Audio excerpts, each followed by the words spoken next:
शानदार ट्रिक लेके आया हूं। ट्रिक बेटा इस प्रकार है,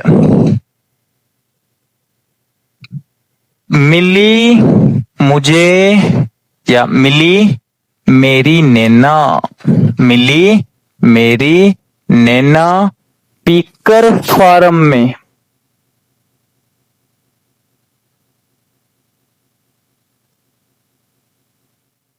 माहौल बना रहा हूं, माहौल बना रहा हूं। मिली मेरी नैना पीकर फार्म में, तो नैना का क्या काम है, तो नैना आपको 1 नंबर देके जाएगी।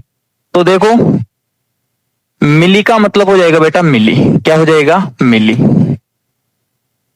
मेरी का मतलब हो जाएगा माइक्रो, क्या हो जाएगा माई, क्योंकि माई यानी क्या होता है मेरा।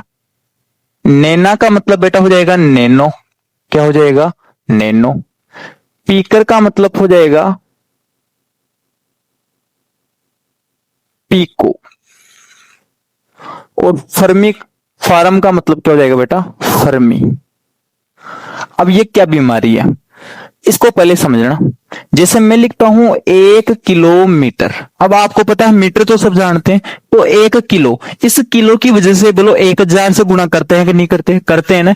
वैसे ही कभी आपको ऐसे मिल जाए मिलीमीटर, तो मिली की जगह कितने रखने हैं, ये बात हो रही है यहां पे। तो क्वेश्चन है कि एक माइक्रो, तो माइक्रो यहां है। अभी तक केवल मैंने ट्रिक बताई है, संख्या चुटकियों में याद हो जाएगी। कैसे, 3 का फाड़ा लिखना है, वो भी किस में, माइनस में। कैसे देखना, 10 की घात -3, 10 की घात -6, 10 की घात -9, 10 की घात -12, 10 की घात -15।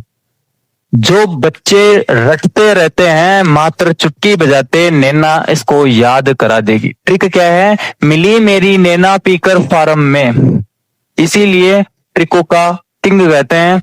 तो ध्यान रखना, करना कुछ नहीं है, मिली मेरी नैना पीकर फार्म में, 3 का फाड़ा रट लो कि 3 का फाड़ा माइनस की घात में चलेगा।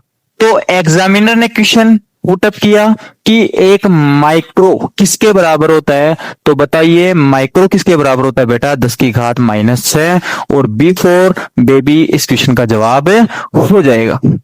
इसके अदरवाइज एक छोटा सा आप और याद रख सकते हो, एक एंगिस्ट्रोम, एंगिस्ट्रोम को लिखते हैं बेटा ऐसे ए नोट से, इसका होता है 10 की घात -10। कितना होता है 10 की घात -10, इसको बोलते हैं एंगस्ट्रोम। बाकी 10th के लिए कोई इतना इंपॉर्टेंट नहीं है, फिर भी याद रखने में कोई दिक्कत नहीं है।